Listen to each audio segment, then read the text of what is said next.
Welcome to the Deep Dive, the place where we execute knowledge shortcuts. Glad to be here. So today we're tackling a reading list that basically promises to bypass years of on-the-job learning and get you right on the path to system design mastery. You've given us this really unique set of sources. It's almost like a curated three-part syllabus. Exactly. I think when people hear system design, it feels like this huge impenetrable black box. For sure. And the mission for this deep dive is to show that the shortcut isn't magic. It's just about, efficient learning. Okay. It really requires a dual focus. You have to understand the universal shared principles of scale, but also, and this is key, the specific underlying technologies they chose. So not just the what, but the how. Precisely. If you can see a concept like, say, eventual consistency, and then your brain immediately connects it to a technology like Dynamo, you're building a much deeper, more actionable knowledge. Okay, I like that. So let's unpack this. We're going to categorize this roadmap into what looks like three essential building blocks. Yep. Blueprints, current insight, and foundational theory. We're starting with the blueprints, and this is where, for me, it gets really interesting. The first section of your sources, it's like a collection of architectural papers, some are a decade old, detailing the scaling secrets of the tech giants. Right. And you had to see them not just as like historical artifacts, but as these incredibly detailed forensic reports. Forensic reports, I like that. They show you the exact problems a company faced at a massive scale and, the non-obvious trade-offs they decided to make. Okay, so let's dig into one. Let's look at the complex universe that Facebook built, the Facebook timeline, for example. Delivering a user's entire digital life story in a millisecond, that just sounds impossible. The core principle you mentioned here is denormalization. That's a crucial takeaway. It's such a powerful idea. So what does that mean in practice? Denormalization is, well, it's a deliberate choice. You're trading complexity and costs on the right side. So when you post something Yeah. for extreme speed on the read side, when billions of people are looking at it, they essentially pre-compute your timeline. They pre-aggregate the data. So reads are lightning fast, but the updates might be slower and take up more space? Exactly. And when you hit that kind of scale, general purpose solutions, they just fall over. They had to custom build their data storage. Right, like Haystack for photos. Why build your own photo storage? Seems like a solved problem. You'd think so, but Haystack is just a masterpiece in optimization for immutable data. Immutable meaning it doesn't change. Right. Photos don't change, but they're read constantly.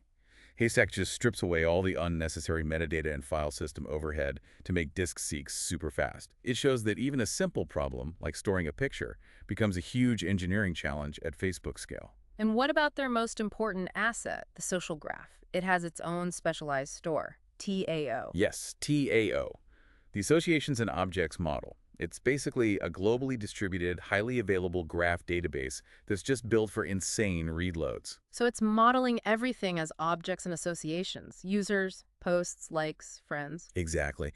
And what's so fascinating about TAO is how it handles the massive fan-out problem in social media. It uses these really clever caching strategies that are tailored specifically for how you access a social graph. The optimization goes even deeper. The sources talk about scaling Memcache at Facebook and redesigning their systems for serving Facebook multi-feed. And those are huge efforts. That's for tiny performance gains. It's wild to think they had to build so much from scratch to keep the lights on. It is, and that really highlights a universal principle. At global scale, the difference between, say, 10 milliseconds and 50 milliseconds is huge. It directly impacts user engagement and, of course, your infrastructure costs. So even their choice of programming language was a strategic decision. Oh, absolutely. Their use of Erlang for their chat system is a perfect example. Erlang's actor model is just uniquely suited to handle that level of concurrency and fault tolerance. Okay, let's shift gears. A different kind of architecture, Amazon. If Facebook's core problem is the social graph, Amazon's is. Well, it's continuous transaction processing, right? Absolutely. And the foundational paper to read here is Dynamo, Amazon's highly available key value store. This is so important because it dictates a core trade-off. What's the trade-off? Well, a lot of systems prioritize strong consistency. Amazon, with e-commerce, prioritized availability. You just can't tell a customer they can't buy something. So Dynamo sacrificed immediate consistency to make sure the system was always available to write data, even if parts of the network were down. Precisely. It uses techniques like vector clocks, application-level write reconciliation. It means if two writes happen on different nodes at the same time, they both succeed. The system just figures out the conflict later. It favors being open for business, always. That's a really different philosophy from Google's foundational systems. They seem to lean way more heavily toward strong consistency. They really did. I mean, Google's trinity of foundational papers, the Google File System, or GFS, Yeah. Bigtable, and MapReduce, are essential reading. GFS was the bedrock for massive, fault-tolerant file storage. And then on top of that, you have Bigtable, which is this distributed storage system for structured data. It manages petabytes of data for things like Google Earth and Search. And they achieve these incredible feats of collaboration. Your sources mentioned differential synchronization for Google Docs. It sounds complex. It's pure ingenuity. So what's the genius of it? Instead of sending the whole document back and forth between users all the time, differential synchronization just sends these tiny operational transforms, little deltas, between the client and the server. Oh, so just the changes. Just the changes. The server then merges them seamlessly. It's what allows for that instantaneous concurrent editing, and it solves the concurrency problem so gracefully. Okay, moving on to high-volume media, high-volume streams. We see the challenges of YouTube architecture handling all that bandwidth. And then there's Twitter, Yeah, Twitter dealing with 150 million active users. all demanding sub-second load times. And Twitter's journey to becoming 10,000% faster is a classic case study. It's that fan-out problem, again, like Facebook, but, unique to its rapid-fire nature. So what's the thread that connects Twitter to other scaling problems? It's the need for unique identifiers. And Twitter's solution, Snowflake, is another one of these specific technologies solving a universal problem. It's not just making up random numbers, is it? Not at all. Snowflake is a network service that generates unique 64-bit IDs at an extreme scale. But here's the critical feature. They are time-sortable and decentralized. They baked the timestamp right into the ID. They did, and that is vital. It means they can sort posts chronologically across all their distributed servers without needing a single central database to be a bottleneck. That principle generating ordered unique IDs without a central coordinator, that feels like something you could apply almost anywhere. Anywhere, whether it's Uber's real-time market platform or WhatsApp's message delivery. And the list goes on. We have blueprints here for Pinterest, LinkedIn, Flickr, Dropbox, WhatsApp. It's just a huge list of high-level challenges that have already been solved and documented. That's right. So that covers the foundational blueprints, the specific solutions. But systems are living things. How do we stay current? The field changes so fast. And that's where the second category comes in, the engineering blocks. Right. And this raises a really important question. Why are these blogs so crucial when we already have the big architectural papers? I was wondering that. Well, they give you real-time, high-fidelity knowledge about operational maturity, about iteration, about failure analysis, all the stuff that doesn't make it into the polished academic papers.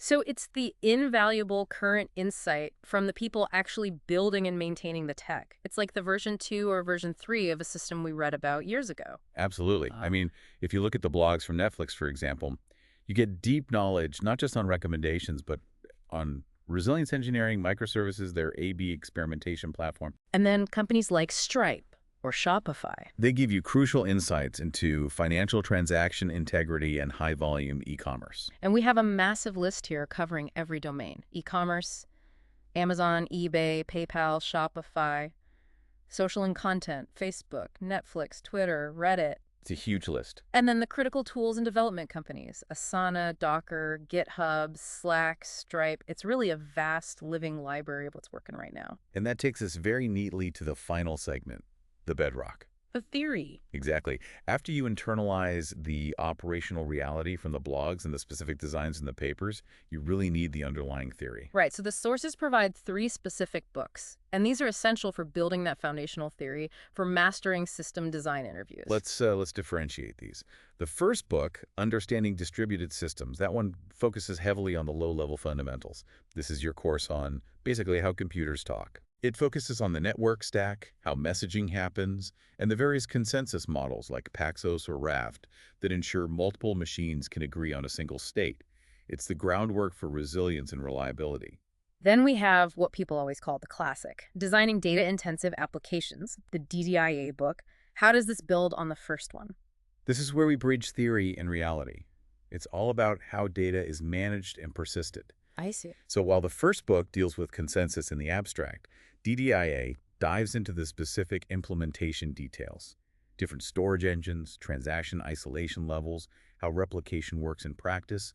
It takes the concepts and shows you the technical mechanics behind them. Okay, finally, we shift from pure technical theory to the application of that knowledge with the tech resume inside out. This seems like a bit of an odd one out. It might seem that way. But the sources really emphasize its importance. I guess the knowledge from the other books is kind of useless if you can't get your foot in the door. That's it exactly. This book gives you the practical framework for crafting a resume that speaks the language of technical recruiters and hiring managers. It helps you translate your deep knowledge of Dynamo or TAO into bullet points that actually land interviews. It's the career tool that validates all the technical work you just did. It connects the theory directly to market value. You can know everything there is to know about Snowflake, but you have to articulate that correctly. So, what does this all mean? We started out looking for a shortcut to system design mastery. And what the sources gave us was this clear three-step roadmap. Mm-hmm. 1. Dissect the specific real-world architectures, your TAOs, your dynamos, to really understand the trade-offs they made, availability versus consistency. Right. Cost versus read speed. 2.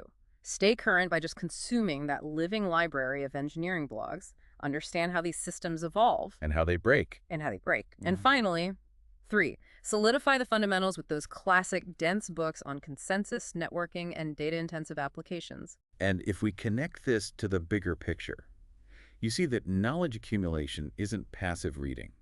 It's active synthesis. What do you mean by that? It's about taking a universal principle like how to generate unique, time-sortable IDs and linking it directly to the specific technology, like Snowflake.